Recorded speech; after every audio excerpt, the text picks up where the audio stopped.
In Powersports, it's easy to confuse being busy with being successful. But there's a difference between doing more efficiently and doing the right things well through effectiveness. In this episode of On the Throttle, we'll look at how Rollick is redefining what makes a good lead, how overloaded employees can quietly cut into profits, how AIMExpo 2026 is helping dealers focus on high-impact strategies, and how Kawasaki is reshaping the dual sport lineup.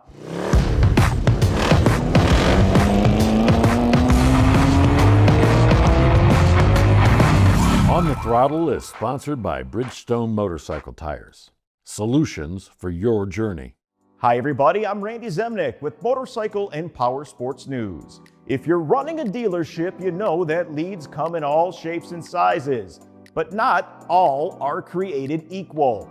In our latest Power Players episode, Rollick CEO Bernie Brenner explains why, quote, intelligent leads with details like trade info, pre-qualification, and live inventory can dramatically improve close rates. He also shares how technology can streamline lead routing, boost CRM efficiency, and nurture customers through every stage of the buying journey.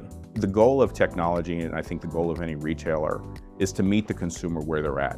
And there's high benchmarks there with Amazon and Apple, and there's so much intelligence going on. You know, I booked a flight to come down here, and then I get the email confirmation, and then my mail app knows to put that into my calendar.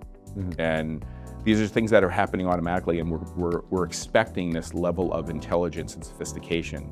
And that's what we're trying to bring to the manufacturer engagement with the consumer and the dealer engagement with the consumer, and make it so that, you know, a good example is when you go to a dealer's website and you submit your information on a unit, and then you might decide, well, now I want to get a quote on my trade-in. Well, you have to resubmit your information again. And then you want to get pre-qualified. Well, you need to start over and submit your information again. Or you come back and look at a different unit and decide to submit on that unit. You have to start all over again. So in a normal sales process, if you were to say to a salesperson, how many times would you like to start that sales process over from moment one? They would say, I'd never want to start it again. Just one time is all we need, and then I want to take it from there. And so we look at things like that and say, no, that's not meeting the consumer where they're at with what they expect to be. And if you're managing a brand or a dealership that cares about their brand and their presence in the market, you need to, technology is an important part of closing the sale, of bringing that consumer in, of giving them confidence and letting them know that we've got you, that we're sophisticated enough to understand where you're at and what you want to do online, and then we're going to take care of you in the dealership for sure. For more insights, catch the full episode on our YouTube channel or website. And while leads can be smarter, workloads can be too. Most dealerships don't lose profit from one major mistake. They lose it by piling too much on to their best employees. Picture your top tech.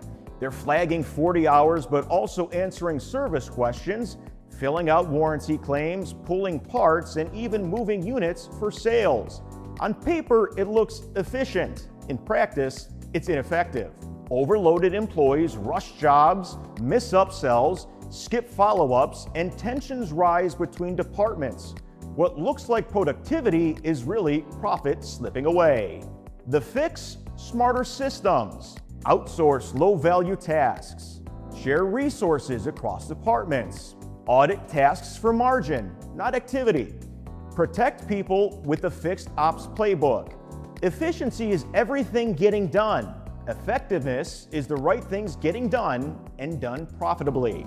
And while managers work on balancing workloads, AIMExpo will be helping dealers sharpen their strategies in Anaheim, January 7th through 9th, 2026. This year's Dealer Excellence Track, built in partnership with MPN, is designed to shape every department in the dealership.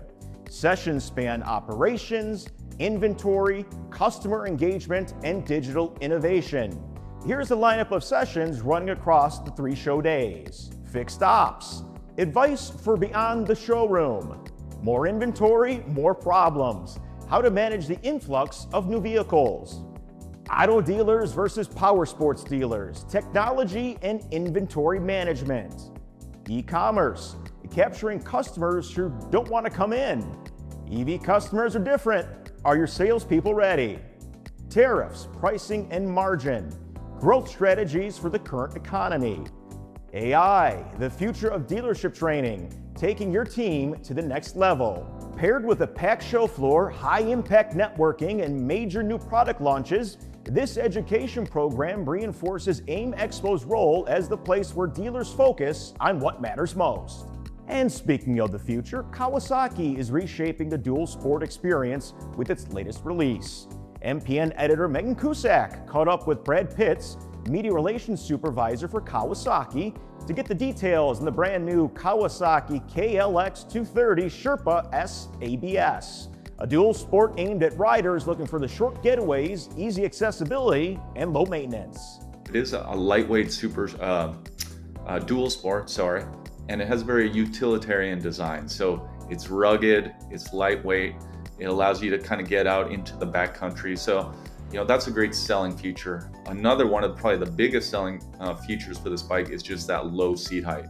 So it's very approachable and it's not intimidating. So 32.5-inch seat height, for most people, that is, one of the lowest in the industry. So as we know, there's a lot of adventure and dual sport bikes out there, but a lot of them are taller, intimidating. Even, on the showroom floor, they can feel a bit intimidating.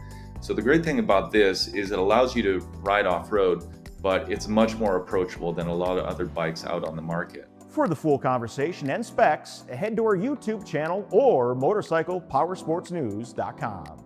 That's it for this episode of On the Throttle. For the full slate of stories and more, check us out on YouTube and at motorcyclepowersportsnews.com. Don't forget to like and subscribe so you never miss an update.